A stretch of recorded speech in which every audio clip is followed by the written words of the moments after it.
Romanos capítulo 16, y vamos a estar meditando en los versículos 3 al 16. Romanos capítulo 3, versículos 3 al 16.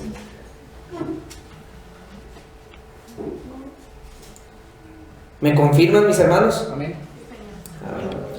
Dice la palabra del Señor así: saludad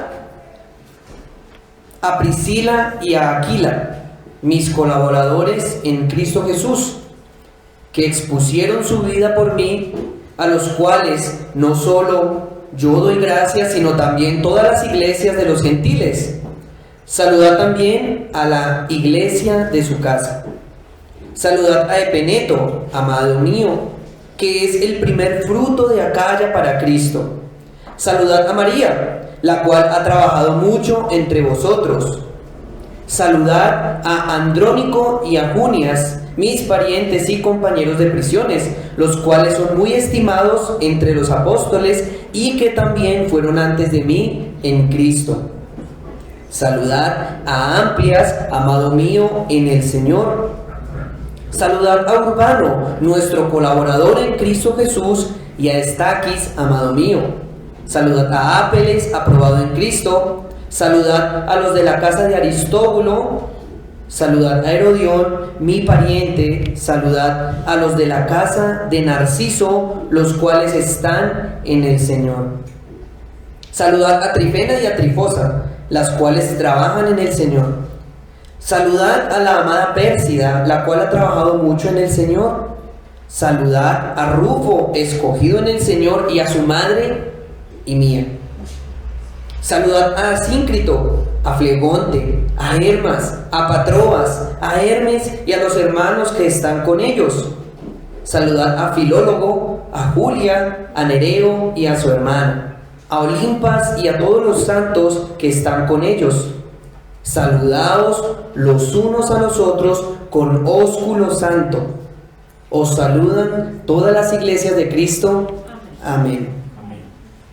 Y bien, quisiera iniciar esta porción narrándoles una historia. ¿A los niños les gustan las historias?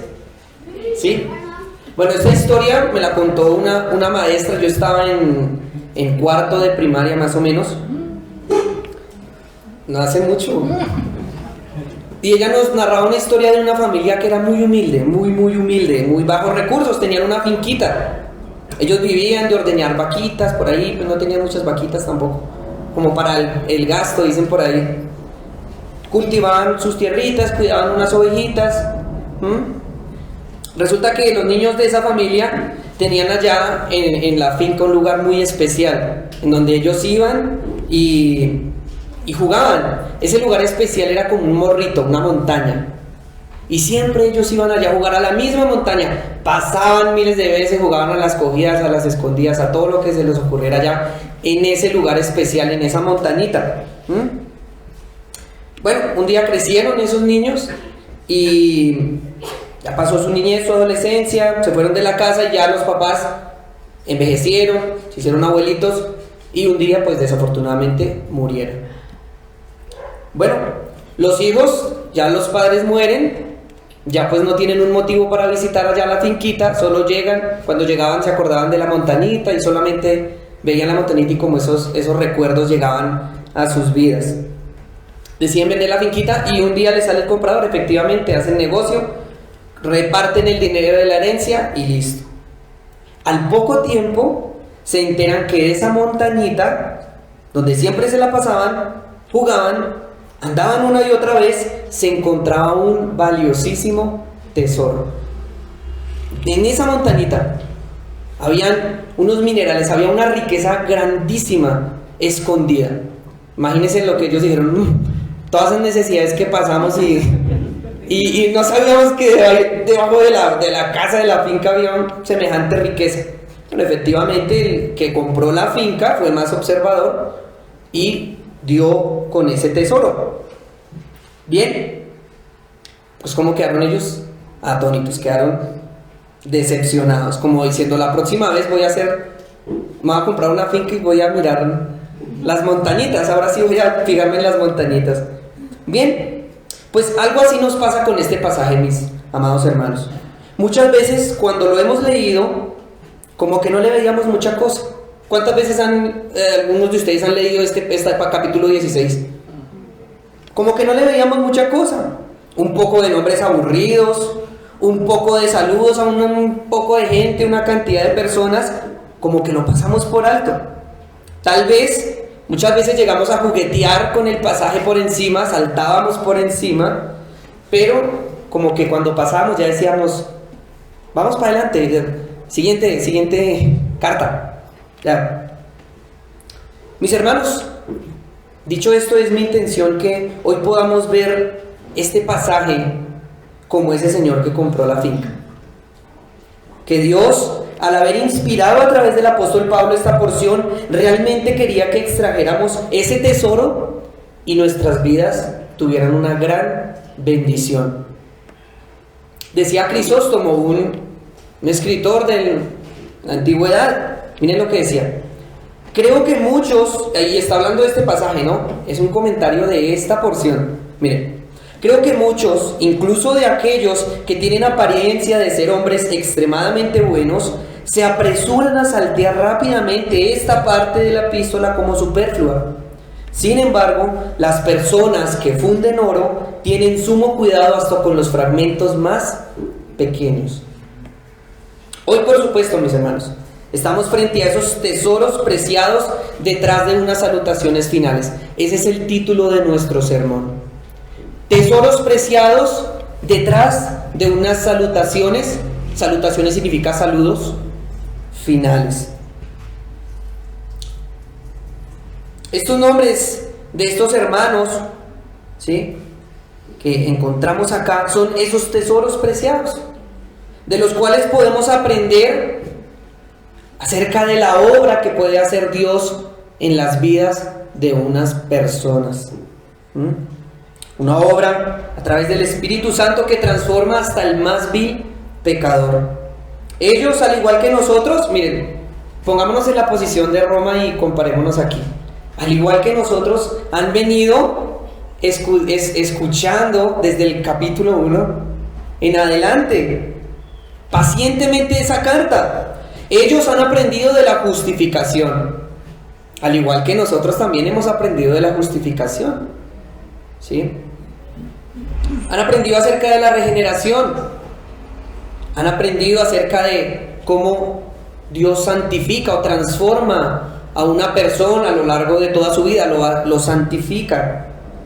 Han aprendido también, al igual que nosotros, del amor de Dios, pero también de la práctica cristiana, del amor hacia los hermanos, de cómo vivir los débiles con los fuertes, etc. Estos hermanos también se subieron al pico del cerro, al igual que nosotros, igualito. Y de la misma manera llegaron a la punta, a la cúspide de la montaña y pudieron vislumbrar esos misterios tan preciosos, ese valle de la riqueza, de la sabiduría, del conocimiento del Señor allá. Pero también estos hermanos han tenido que pasar por el proceso de masticarlo y bajarse de la loma, bajarse de la montaña, para poder vivir y poder mirar, poder practicar todas estas verdades. También han tenido que luchar con sus pecados, con su naturaleza carnal, para ser moldeados y transformados. Decía el hermano Juliano hace 8 días, aguzarse, limarse los unos con los otros, sacarse filo. Vivir lo aprendido, ¿con el propósito de qué? De darle la gloria a Dios, nuestro Señor. Bien, esta porción la vamos a dividir de la siguiente manera. Primero, 2 preguntas importantes antes de abordar este tema de la iglesia en Roma. 2 preguntas importantes que surgen cuando nos metemos acá. Ustedes se enfrentan a ese toro, esta porción. Hay 2 preguntas importantes. Segundo punto, ¿cómo se vivía el tesoro del Evangelio en la iglesia? ¿Cómo se vivía el tesoro del Evangelio en esta iglesia? Entre paréntesis, en que era una iglesia diversa y unida. Ese era el gran tesoro, práctico. Era una iglesia diversa y unida. Y tercer y último punto, una orden para una iglesia heterogénea. Vamos a aprender varias cositas hoy. ¿Qué es una iglesia heterogénea? Bien, andemos. Primer punto, dos preguntas importantes antes de abordar esas enseñanzas prácticas de la iglesia en Roma. Y la primera es obvia, no sé si ustedes la cacharon, como dicen por ahí. ¿Cómo es que Pablo saluda a personas de un lugar al que no ha visitado? ¿No se hicieron esa pregunta? Aprendíamos, hace 8 días creo que el hermano nos lo recalcó, que Pablo no había ido a Roma. Él todavía no había ido a Roma. Lo más seguro, y muchos comentaristas llegan a ese acuerdo, es que él estaba en Corinto, escribiendo esta carta y enviándola. No había ido a Roma. Entonces, ¿cómo es que él saluda a todo este poco de gente? Bueno, vamos a responder esa pregunta. A diferencia de otras cartas, saluda a muchísimas personas en esta porción y lo hace con toda seguridad, como dice por ahí. Lo saluda como si se conocieran de toda la vida. Son íntimos. Pues bien, vamos mis hermanos por un momento. Hechos capítulo 18. Hechos capítulo 18.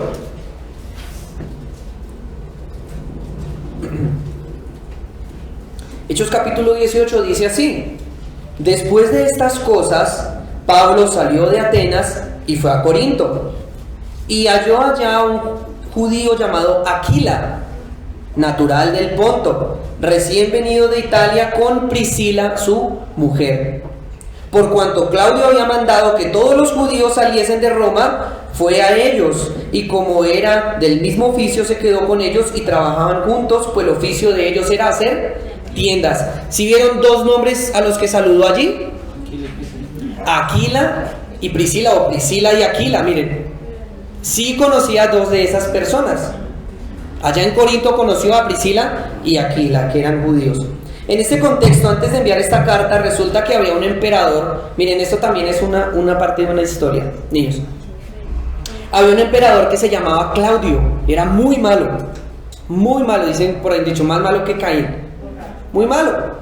Él, tomando decisiones y también en parte contrariado, como un poquito reacio con judíos cristianos, aunque bueno, en parte también como que no hicieron algunas cosas bien. Él toma la decisión de expulsarlos de Roma. ¿Habían muchos judíos en Roma? ¿Sí? Claudio no diferenciaba cristianos, judíos, eso es lo mismo, chao, para afuera. Los expulsa de Roma. Eso pasó en el año 49 después de Cristo. Todos ellos tienen que dispersarse. En ese contexto llegan Priscila y Aquila a Corinto y se conocen con Pablo. Trabajan juntos, se ponen a hacer tienditas de campaña para los militares. Muchos dicen que era un negocio bueno. Y predican el evangelio, conocen del evangelio. Mucho tiempo después, Priscila y Aquila también están con él en Efeso, hasta exponen su vida por Pablo. Miren estos hermanos. Entonces sí se conocían, sí conocía a Pablo a personas de Roma. En el año 54 después de Cristo se muere Claudio. ¿Y qué pasa con el edicto de Claudio? Muere con Claudio. Efectivamente, ¿qué hacen Priscila y Aquila? Se devuelven para Roma. Y aquí un paréntesis. Miren que Priscila y Aquila, o sea, siempre que llegaban a una ciudad, ¿qué era lo primero que hacían? Esto es de echarle cabeza. ¿Qué ven? Y cómo a la luz de las escrituras como que figuran. ¿Qué ven ustedes? ¿Qué era lo primero que hacían Priscila y Aquila como cristianos al llegar a una ciudad nuevamente? Buscar una iglesia. Como muchos de nosotros, nos vamos para Melgar, pero nos coge el domingo, pero no buscamos iglesia donde congregarnos. Esta pareja nos enseña eso.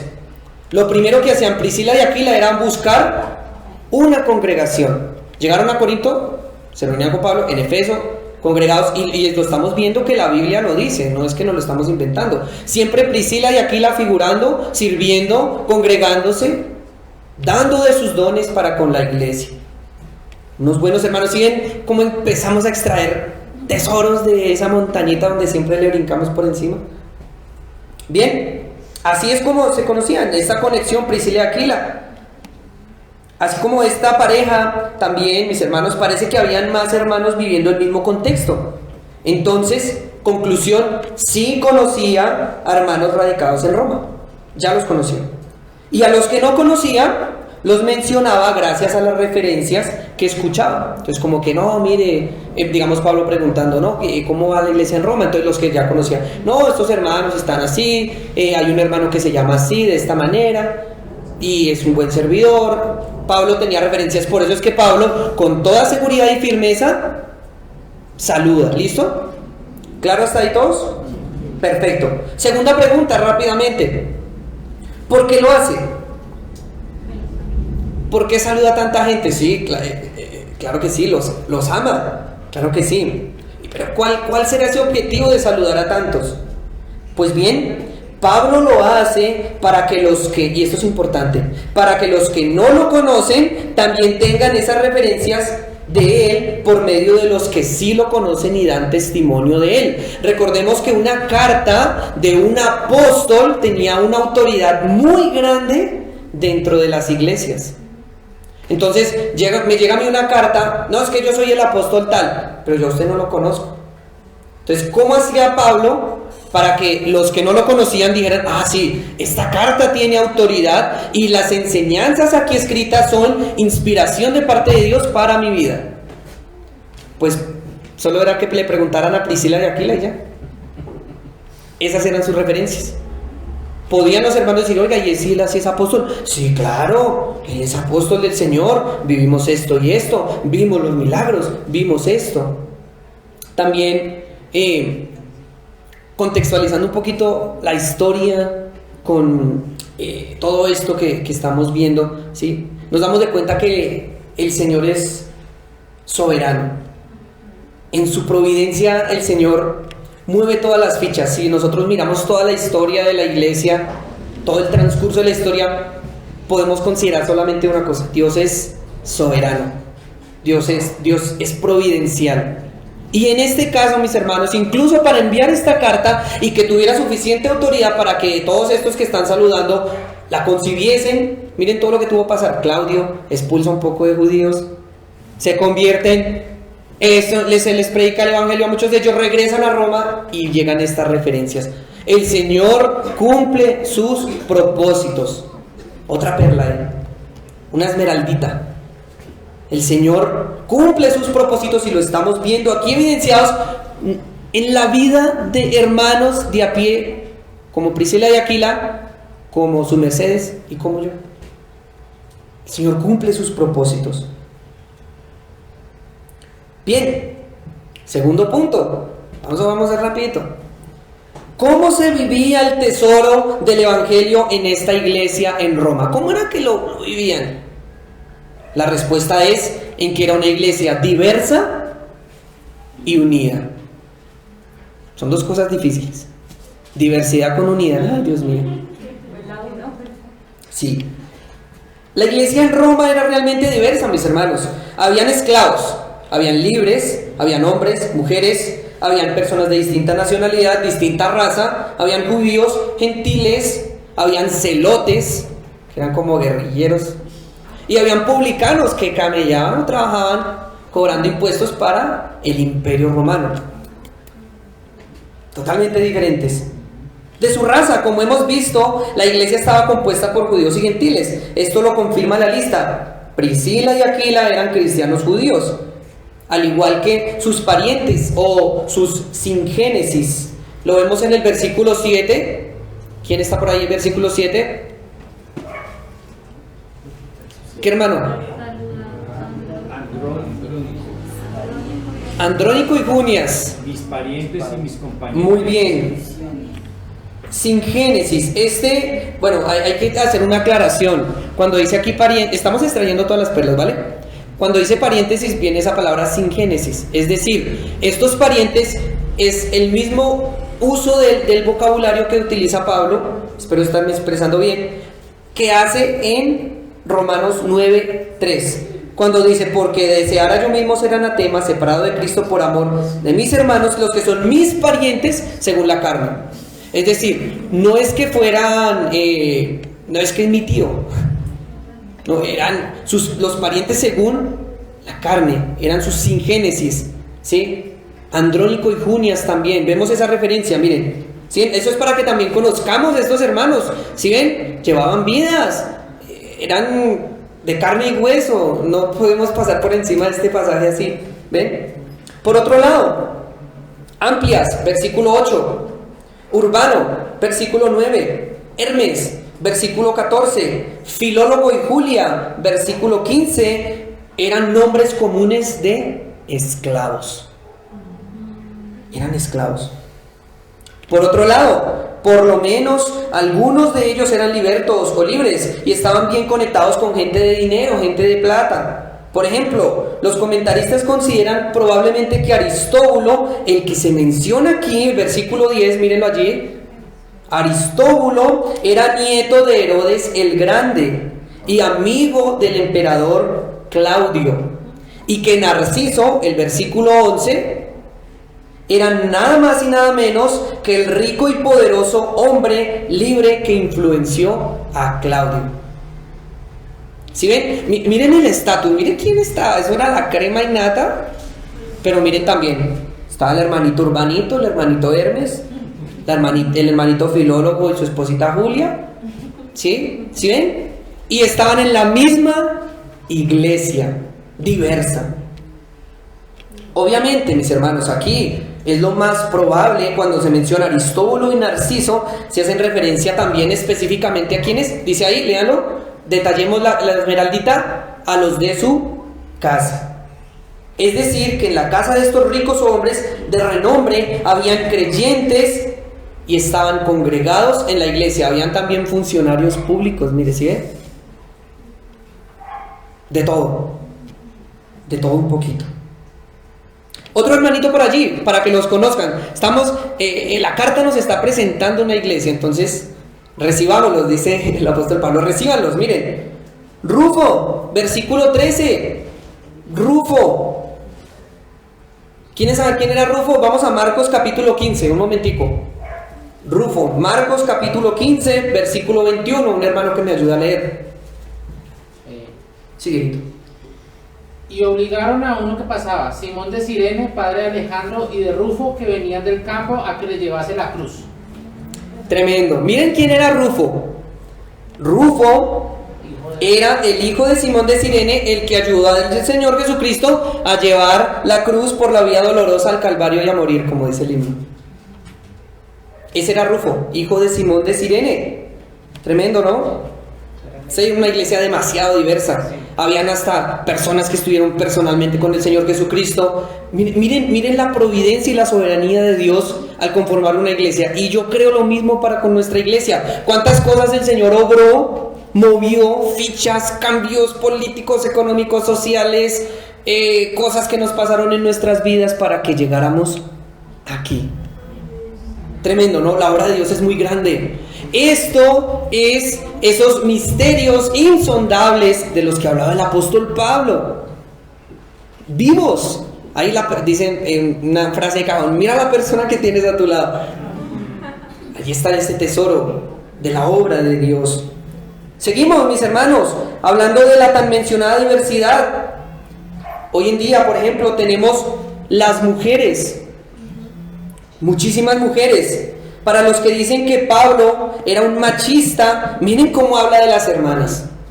Miren cómo las defiende. 9 de las 26 personas saludadas son mujeres. Detallemos. Priscila, versículo 3. María, versículo 6. Junias. Muchos dicen, paréntesis, Junias que era un hombre. No, Junias era una mujer. Según la escritura grecorromana, el nombre de Junias era particularmente de una mujer. O sea que Andrónico y Junias eran esposos. Bien, cierro paréntesis. Trifena y Trifosa, que pueden haber sido hermanas gemelas. Pérsida, el versículo 12, la mamá de Rufo. Yo me imagino a la mamá de Rufo una señora lo más de tierna, la verdad. Julia y la hermana de Nereo, versículo 15. Y esta parte es muy importante, mis hermanos. ¿Por qué? Porque en esta cultura a las mujeres se las tenía como personas de segunda clase. Mire, los rabinos incluso oraban así: Señor, gracias porque no nací mujer.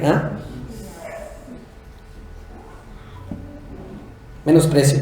Roma no era diferente, por supuesto. Y lo que vemos aquí es que el apóstol Pablo, inspirado por Dios, le da lugar a la mujer que le corresponde, le da lugar a la mujer el cual le corresponde. El apóstol Pablo no es un machista. Él solo apela al orden establecido por el Señor y por lo tanto le da valor a la mujer. Pero obviamente, como no es el valor que el mundo quiere que sea, pues entonces es tachado como un machista, misógino, cavernícola. Muchos con un pensamiento humanista ignoran lo que dice la Biblia al respecto de ese orden establecido en el que la mujer desempeña unos roles diferentes a los hombres. Y esto en el hogar podríamos ahondar muchísimo en Timoteo, en Tito, en 1 Corintios capítulo 14, los últimos versículos, y así respecto de las funciones y los roles que Dios ha establecido, ¿cierto? Por temas de tiempo no lo vamos a poder hacer. Pero eso es la conclusión, ¿sí? Dios establece roles que le dan dignidad a la mujer y valor. Y Dios establece roles que le dan dignidad y valor al hombre, ¿cierto? Esto en el hogar, en la sociedad y muy importante también en la iglesia. En la iglesia. En una acción de rebeldía muchos ignoran lo que el Nuevo Testamento habla respecto del tema. El apóstol Pablo, inspirado por Dios, habla respecto de un mandamiento y un orden establecido. Recordemos, y esto para algunos hermanos, otros no hermanos, que apelan a que no, estas cuestiones del contexto, por temas de que es que estaban adorando a unas diosas ahí, las mujeres no se callaban, entonces Pablo dice, callen en las congregaciones. No. 1 Corintios capítulo 14 claramente dice, si alguno se cree sabio, o profeta o espiritual, reconozca que lo que os escribo son mandamientos del Señor, no es contexto cultural. Y acá vemos también que cuando se habla de este tema dice, como en todas las iglesias de los santos. Entonces no era solamente este orden establecido por Dios para Roma, no solo para Corinto, sino para todas las iglesias. Eso aplica a nuestra iglesia. Bien, entonces lo decimos aquí públicamente, Pablo no era un machista, simplemente apelaba al orden establecido por Dios. Esto por un lado. Por el otro, para aquellas mujeres también que se sienten frustradas o se preguntan, bueno, entonces, ¿qué podremos hacer dentro de la iglesia? Si Dios no me ha llamado a tener un cargo oficial, sí, como lo estamos viendo, ninguna de estas hermanas tenía cargos oficiales, pero sí servían mucho dentro de la iglesia, eran muy útiles, ¿sí? No puedo ser diaconisa, no puedo ser, en el sentido oficial, no puedo ser una hermana dotada, no puedo ser una pastora, una profetisa, ¿cierto? La respuesta es, ¿en qué puedes servir tú? Fácil y sencillo. En las mismas cosas que sirve un hombre que tampoco es oficial. Yo creo que esa sería como la más. Una mujer puede servir en las mismas cosas que sirve un hombre que no es oficial dentro de la iglesia. Entonces, ahí no hay frustración para ninguno. Por ejemplo, tenemos, y el hermano, nuestro pastor Juliano enfatizó mucho, la hermana Febe, tremendo, ¿no? Febe, impresionante. Sirvió de gran manera a la iglesia, llevó la carta de Corinto a Roma, adicional era una diaconisa de la iglesia en Cencrea, no como un cargo oficial, sino como una servidora. Aquí está, ese término diaconisa se refiere a servidora.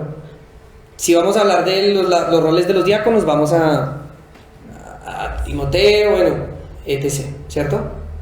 A Tito también habla respecto del tema y no se menciona el tema de las mujeres. Cuando habla de las mujeres, la Nueva Versión Internacional de por sí dice, cuando habla del diaconado y habla de las mujeres, dice, las esposas de los diáconos asimismo sean ¿listo?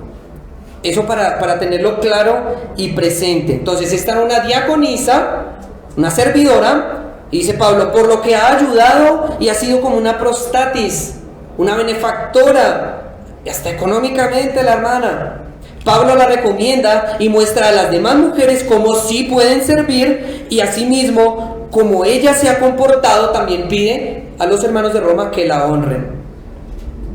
Y así habían otras hermanas. Lidia, una hermanita ya de Filipos, servían al Señor. Priscila y Aquila, para enfatizar este tema de las mujeres, ya vimos que trabajaron y estuvieron juntos con Pablo en Corinto, ¿sí? Pero aquí, en este texto, noten algo, mis hermanos. ¿A quién menciona primero? ¿Quién era la mujer? ¿Y el marido? ¿Y por qué menciona primero a la mujer? ¿Por qué primero Priscila? Bueno, muchos comentaristas también apuntan a que Priscila era más activa y expresiva que su esposo, ¿sí? Según varios comentaristas. Por ejemplo, miren, y bueno, olvidemos los comentaristas, vamos a las escrituras. Hechos capítulo 18, regresemos. Miren lo que hacía Priscila. Una mujer activa, sabia, muy inteligente, pero que nunca sobrepasó su lugar que tenía, no se puso por encima de su esposo. Hechos 18:24, mis hermanos, miren lo que dice. Llegó entonces a Efeso un judío llamado Apolos, natural de Alejandría, varón elocuente, poderoso en las escrituras. Miren, poderoso en las escrituras. Este había sido instruido en el camino del Señor, y siendo de espíritu fervoroso, hablaba y enseñaba diligentemente lo concerniente al Señor, aunque solamente conocía el bautismo de Juan. Y comenzó a hablar con denuedo en la sinagoga, pero cuando lo oyeron, y menciona primeramente ¿a quién? A Priscila, lo oyeron Priscila y Aquila, prudentemente y con respeto le tomaron aparte y le expusieron más exactamente el camino de Dios. Y queriendo él pasar a Acaya, los hermanos le animaron y escribieron a los discípulos que lo recibiesen, y llegado él allá, fue de gran provecho a los que por la gracia habían creído, porque con una gran vehemencia refutaba públicamente a los judíos, demostrando por las escrituras que Jesús era el Cristo. Una hermana muy bien instruida. Entonces, ¿hay excusa, mis amadas hermanas, para la instrucción? Vemos este caso y decimos no. Apolos, un duro, un erudito, y coge Priscila y le instruye también. Mis hermanas, ustedes tienen el deber de conocer particularmente de Dios, mostrarle, defender el Evangelio, ser mujeres doctas, pero sujetas a los lineamientos dados por Dios. Priscila era una mujer que tenía mejores habilidades que su esposo, pero sin embargo era una mujer sujeta, muy brillante, pero sujeta. Una mujer muy capaz, pero que sabía que su esposo era la cabeza. En pocas palabras, era una mujer cristiana. Eso es una mujer cristiana. ¿Cuántas veces nuestras esposas no han tenido que, a la luz de las escrituras, instruirnos y tal vez corregirnos? A veces uno en sus locuras, en sus cosas, sus arregatos, lo coge la esposa: mi hijo, mire, esto dice las escrituras. Es importante que la esposa conozca la palabra del Señor, porque así mismo también puede ayudar a edificar su casa sabiamente y prudentemente. Esa era Priscila. Esa era la hermanita Priscila, mírenla. Adicionalmente, Pablo menciona cómo esta pareja sirvió tan fielmente al punto de exponer su vida misma, probablemente cuando estuvieron en Efeso. También muestra cómo ellos en su casa, miren, otra esmeraldita, saquémosle otra esmeraldita. En esta misma porción, cuando habla de Priscila y Aquila, miren lo que hacían ellos. Un ejemplo también, esto lo vamos a ver como para que nosotros también, el Señor nos ayude a poder aplicar esta obra de Dios, estos ejemplos. Mire lo que dice. ¿A quién saluda también Pablo aparte de Priscila y Aquila? ¿A los que quién? ¿A los que qué? Pusieron su vida por mí. Sí, pero aparte de Priscila y Aquila menciona algunas personas. Todas las iglesias de los gentiles.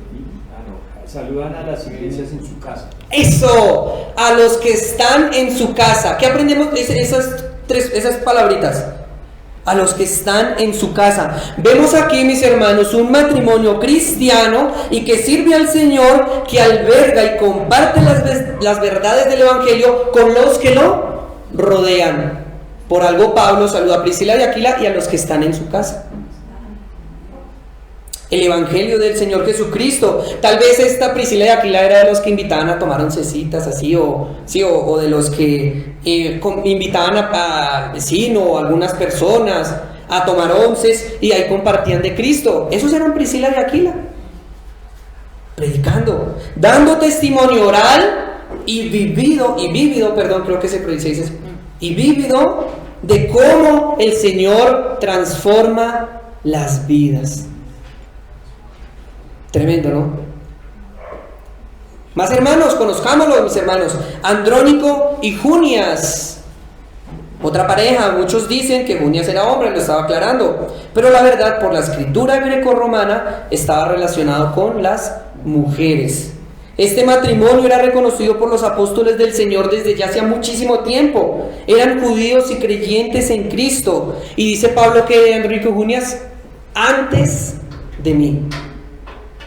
Incluso esta pareja de esposos compartieron prisión en algún momento con Pablo. Miren, un matrimonio tremendo, decidido, unido, al punto de ir a prisión por causa del Señor. Aquí una hermana más con un servicio incondicional junto a su esposo. Por ejemplo, una hermana que acompañaba a su esposo a las misiones. Eran misioneros, por eso se habla de una especie de apostolado. No que eran apóstoles, no era la apóstola y el apóstol, porque muchos dicen que Andrónico y Junia era la apóstola y el apóstol. Sí, no, eran una pareja y servían en las misiones. El Señor los llamó a servir en las misiones. Miren, qué hermoso, predicaban incansablemente el Señor. Otra hermana, la mamá de Rufo, hijo de Simón de Cirene, ya lo vimos, Marcos 15. Era un nombre muy conocido ya dentro de los apóstoles del Señor. Pablo, ¿cómo lo conoce a él? Como el escogido. ¿Sí lo ven? Cuando habla de Rufo, escogido en el Señor. ¿Por qué será que le decía escogido? Pues tenía que dar unos frutos, ¿cierto? También. ¿Sí? Qué bonito sería que nosotros, digamos, consideráramos así a nuestros hermanos, que el Señor nos ayudara. Que uno dijera: saludo a Dieguito, ese hermano valiente, ese varón esforzado. Saludar a Wisticon y a su esposa, hermanos que perseveran, ¿cierto? Y resaltar y dar gloria al Señor por todas esas cualidades y virtudes que Él ha transformado en cada uno de ellos, y pensar con amor y como considerar estar con cada uno de ellos, de nuestros hermanos. Me parece muy bonito, no sé, muy lindo. Pero miren, cuando habla de la mamá de Rufo, miren cómo se dirige a ella. Detallen. Su mamá y la mía, o sea, de su madre y mía. ¿Sí? Esta hermanita, la mamá de Rufo, nos hace recordar a aquellas hermanas que con su consejo toman el rol de madre. Así sus nombres no sean tan visibles, porque no nos dice cómo se llamaba la mamá de Rufo. Así sus nombres no sean tan visibles, pero son madres, muchas de ellas en medio de sus oraciones, sirviendo a los demás. Hermanas que tal vez sus fuerzas no les permiten hacer muchas cosas dentro de la iglesia, pero sus abrazos, oraciones y testimonios son un tesoro preciado para el Señor y la iglesia. Recibamos esas hermanas también. Mujeres valientes que no se quedaban quietas, vemos acá, y que es evidente que Pablo las tiene en muy alta estima. Señala 4 hermanas que eran así, esas hermanas que no se pueden quedar quietas, que vamos a hacerse de parejas, yo quiero, vamos a lavar sillas, yo quiero lavar sillas, vamos a evangelizar, yo me voy a evangelizar. Miren, esas hermanas eran María, Trifena y Trifosa, Pérsida. Dice Pablo que eran mujeres que habían trabajado muchísimo. El verbo en el griego es copiao. ¿Qué significa ese verbo? Un gran esfuerzo. O sea, está la palabra, bueno, esa no la busqué, pero hay una palabra que denota un esfuerzo, ¿sí? En el griego pasa mucho eso, cuando algo implica algo más, ¿sí? Va a saber algo más, entonces cambia la palabra. Esta palabra que se utiliza aquí no es esfuerzo, no es que, ay, trabajaron, ay, sí, démosle un, ¿cómo es que se llama? Un premio de consolación. No, estas hermanas habían copiaban estas hermanas, ¿sí? Tenían un gran esfuerzo. Se usa la mención de estas 4 mujeres, y si lo vemos, de otras hermanas se resalta otras virtudes, pero no se les dice que tuvieron un gran esfuerzo. Es decir, se resalta a estas 4 hermanas. Diversidad. ¿Qué vemos aquí? La palabra es clave: diversidad. Unas hermanas no podían hacer tantas cosas físicamente, pero miren, eran madres. Otras hermanas se esforzaban, podían hacerlo, tenían la actitud. Otras hermanas predicaban, eran como muy dadas a hablar, a predicar, a exponer, ¿cierto? Diversidad vemos. Esta era la diversidad, mis hermanos, que se encontraba en esta iglesia. Esclavos, libres, judíos, gentiles, mujeres siervas, hombres piadosos, muy seguramente todos con sus luchas, sus pecados, con sus cargas, sus maletas encima, lo de estilo peregrino, con distintas posiciones sociales, unos que le trabajaban a Aristóbulo, es que dijimos, sí. Otros, el hermanito Hermes, allá que boleaba a Sadón, ¿sí? Todos allí en esa diversidad, distintas crianzas, contextos de vida, pero que resaltamos de ellos y pasamos a nuestro siguiente punto: eran unidos. Entonces, ¿cómo se vivía el tesoro del evangelio en la iglesia en Roma? Prácticamente en la diversidad y en la unidad. Eso era, diversidad y unidad. Nuestro siguiente aspecto, aquí además de la diversidad tocante a la etnia, posición social, género, la comunidad cristiana en Roma experimentaba una profunda cohesión que iba más allá de sus diferencias.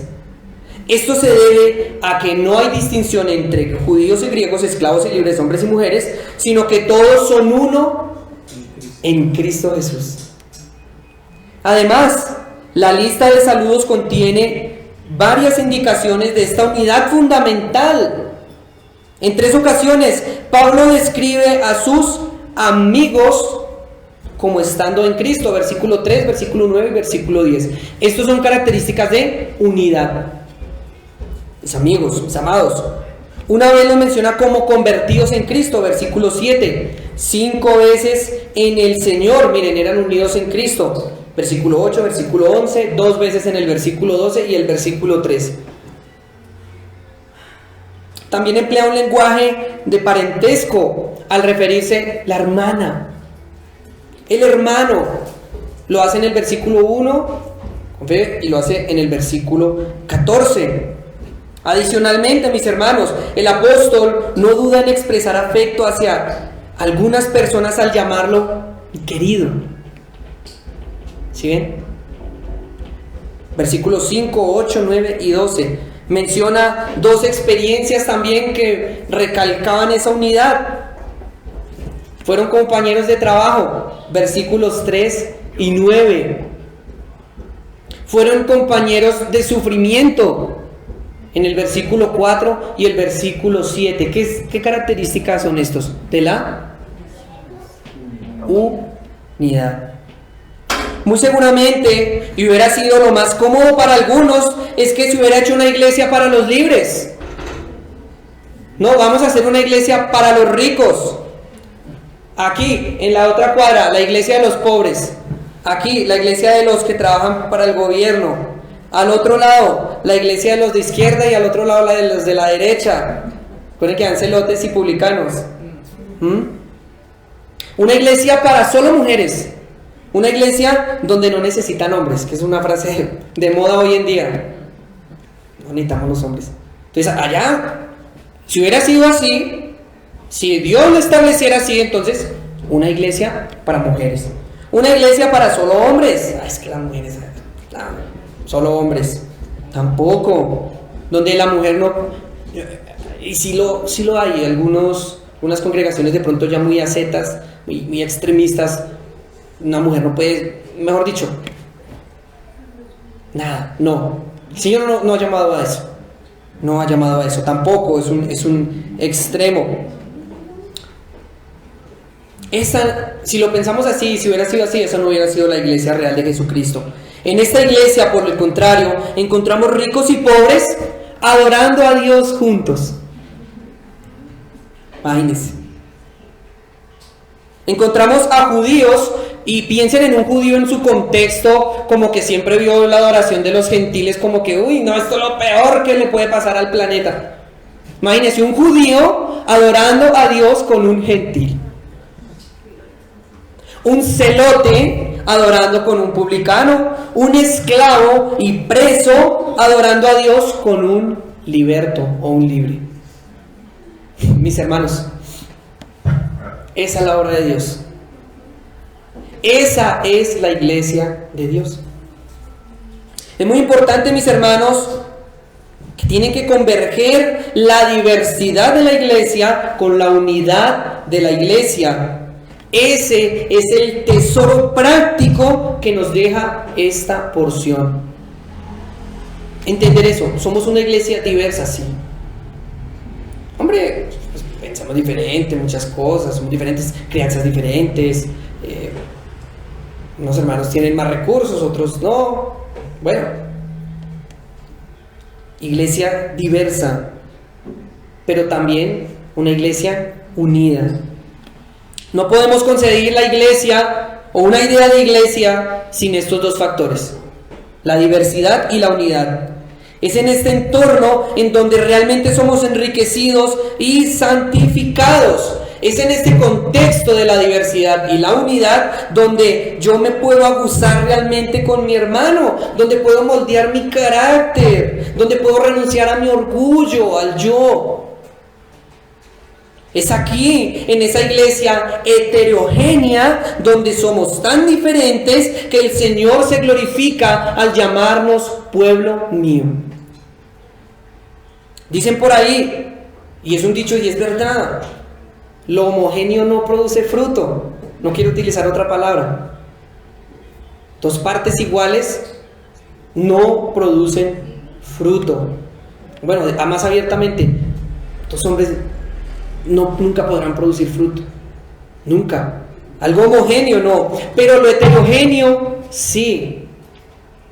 Un hogar constituido por un varón y una hembra, como lo veíamos en Génesis, tal cual como Dios lo creó, está diseñado para producir fruto. Pues mis hermanos, en esta analogía, de la misma manera, una iglesia heterogénea, donde somos tan diversos, pero cuando nos mantenemos unidos, es realmente cuando se producen los verdaderos frutos.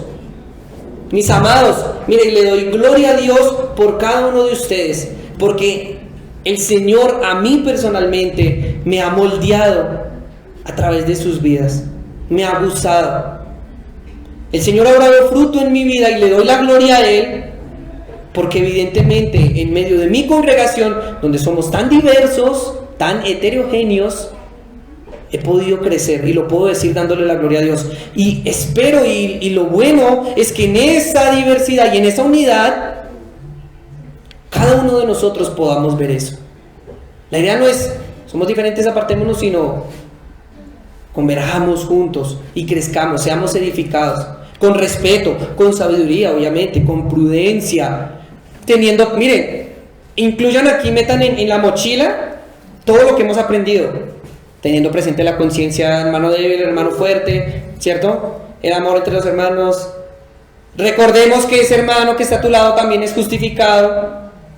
Cristo pagó un alto precio por ese hermano, y uno empieza a echarle a la mochila así. Ya las cosas cambian, ¿cierto?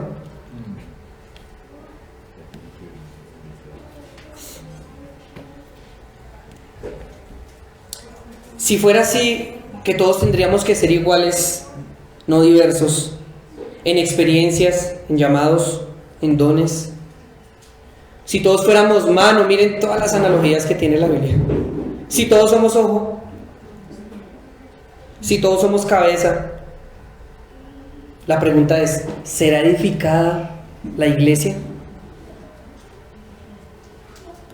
Si aquí somos 30 paticas, La iglesia puede avanzar sin una dirección, sin una cabeza. No. El fruto, mis hermanos, y la edificación y el crecimiento en la iglesia, hablándolo en la práctica, se dan a partir de la diversidad y la unidad. Dice John Stott, miren, esto me gustó, ponle cuidado. Por supuesto que es un hecho que a la gente le gusta adorar con los de su propia clase y condición. La rosca. Lo dice Stott. Si algo no lo dije yo, luego Stott. Como nos lo recuerdan los expertos en el tema del crecimiento de la iglesia. Y posiblemente haya que aceptar la existencia de congregaciones agrupadas por el idioma, la barrera más formidable de todas. ¿Sí? Pero la heterogeneidad hace la esencia de la iglesia, por cuanto es la sola y única comunidad en el mundo en la que Cristo ha desbaratado todos los muros. Qué comentario tan impresionante. Gloria a Dios por eso. Y terminamos, mis hermanos, nuestro último punto. Una orden para una iglesia heterogénea. Versículo 16. Espero que haya sido claro la iglesia heterogénea. Consideremos el concepto y metamos todo lo que hemos aprendido en la carta a los romanos, como ellos también tuvieron que hacerlo, para poder empezar a cambiar el chip. Conocer nuestra diversidad, pero mantenernos unidos. Obviamente, hermanos, en esa diversidad y edificación, cuando nos exhortamos unos a otros, ¿cierto? Cuando nos amonestamos. Decía Adri ahorita, me gustó mucho ese aporte. Como, digamos, hoy se tiene el concepto, no, yo no le digo nada porque es que se pone bravo. Y se cede la autoridad, más bien, como dando lo que dijo el hermano Juliano. Se cede esa autoridad. No. Hemos tenido y hemos sido investidos con una autoridad para exhortar y amonestar al hermano con amor, con respeto, ¿cierto? Como queriendo que cambie, no queriendo destruirlo, queriendo que él cambie en ese aspecto. Y de la misma manera, en ese amor y en esa humildad que Cristo me ha enseñado y me ha mostrado, pues yo también escucho, pues, mi hermano, si la embarré, perdón, me voy a tratar de cambiar, ¿sí? Miren, eso hace la diversidad y eso hace la unidad, da crecimiento. Terminamos, versículo 16, ¿qué dice? Leanlo en sus Biblias. Saludaos los unos a los otros con ósculo santo. Os saludan todas las iglesias de Cristo.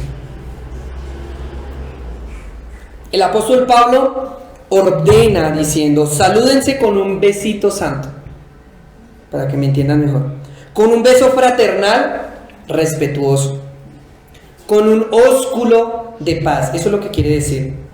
Y lo hace en un contexto, miren, ya para terminar, ya estamos como limando la esmeraldita, sacándole brillo.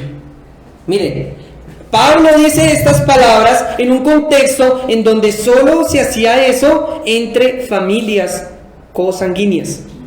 Es decir, que si yo llegaba, por ejemplo, llegaba a la iglesia y saludaba a mi hermanita Leida, un beso en la mejilla con un ósculo santo, todo el mundo se podía escandalizar. La gente de afuera, uy, miren, estos están dando ósculo santo.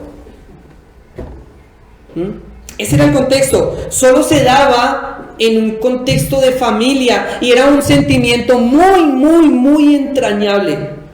Algo como que es de mis más profundos afectos.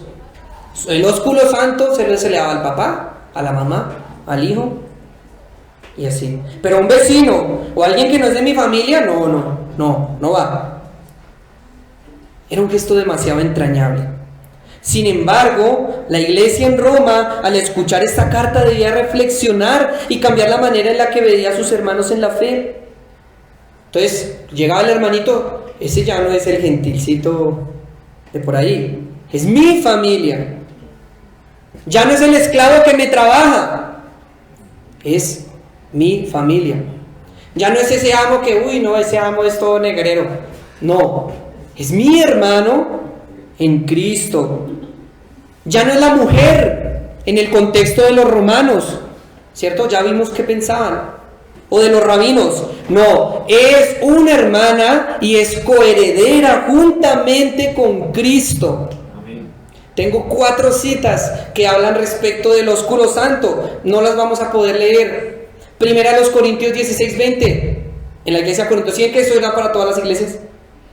Ósculo santo. Segunda Corintios 13:12. Ósculo santo. Salúdense. Primera Tesalonicenses 5:26. Muestren esos afectos de manera física. Muéstrense que se quieren. Obviamente con respeto y con lineamientos y límites, ¿no? Obviamente. Tenemos que respetarnos. Si hay una hermana que no le gusta, de pronto se siente incómoda con que yo le dé un beso en la mejilla, pues yo tengo que respetar eso, ¿cierto? Y así sucesivamente. Pero lo importante es que ese saludo sea entrañable y de afecto. Decía un hermano también, comentaba, decía, hombre, si vamos a Argentina, entre hombres, ósculo santo. Venga para acá, mi hermano. Pero aquí en Colombia, no miren de afuera, uy, esa iglesia es como, nos confunde con la iglesia de Chapinero. Como diversa. Sí, es como muy diversa. Efectivamente. Sí. ¿Sí ven? Todo tan bonito, tan contextualizado a nuestra congregación, pero con un sentimiento en particular. El apóstol Pedro, no es que el apóstol Pablo era el apóstol de los ósculos santos. No, todos los apóstoles. El apóstol Pedro, 1 de Pedro 5:14, saludados con un ósculo de paz. Esta, mis hermanos, era una muestra exterior del amor entre la familia de Dios que daba testimonio, como dice Juan, que sois hijos de Dios. En eso mostrarán a los demás en cómo se aman. No por el beso en sí mismo, sino por la obra de Dios en sus vidas. Entonces, siendo así, la hermana ama o adinerada debía mostrar su entendimiento de unión a Cristo. ¿Cómo? Con ósculo santo. Así es como ella mostraba, yo ya la entendí, ya la escogí. ¿Y a quién? ¿A quién tenía que dar el ósculo santo? ¿Al esclavo? No era como que le doy el ósculo santo y después me limpio con un pañuelo, no.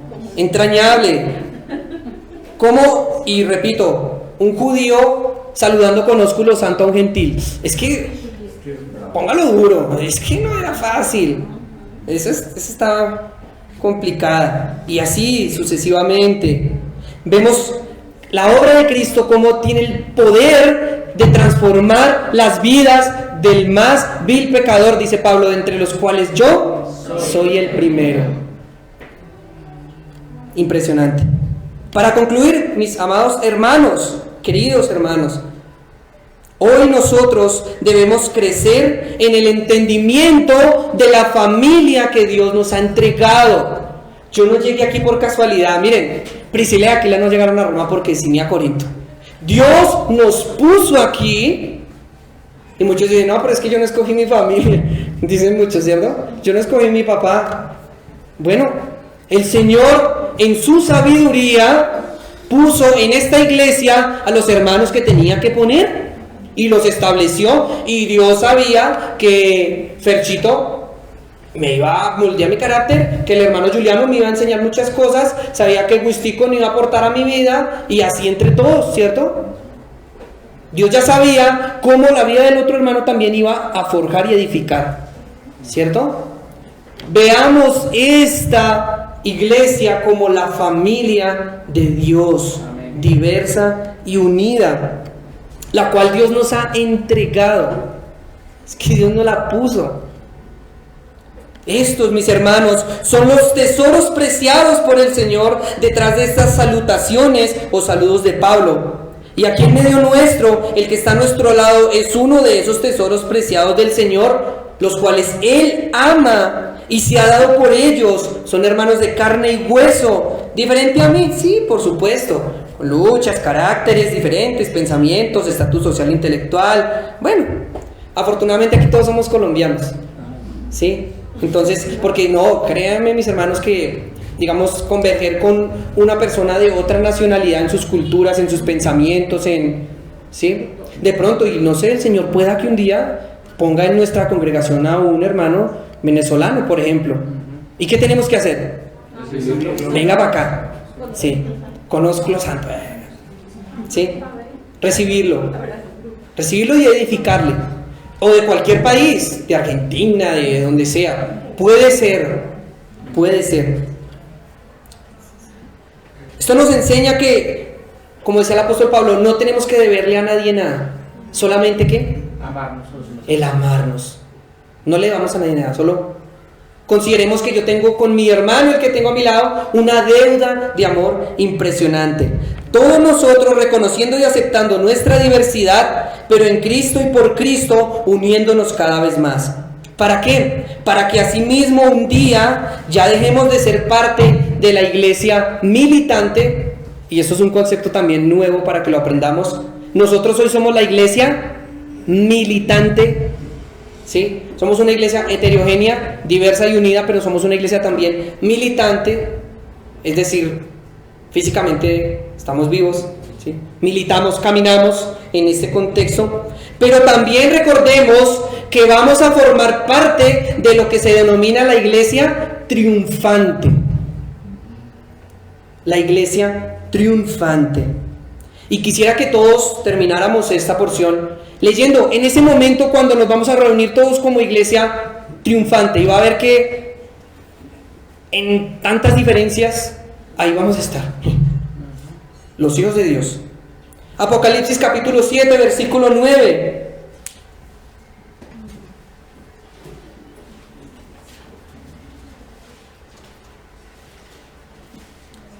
Y todos lo vamos a leer a una sola voz. Miren lo que va a decir usted, mi hermano y mi hermana. Miren lo que va a decir en aquel día, junto con toda la iglesia triunfante. Un momento esperanzador. ¿Listo? 1, 2 y 3.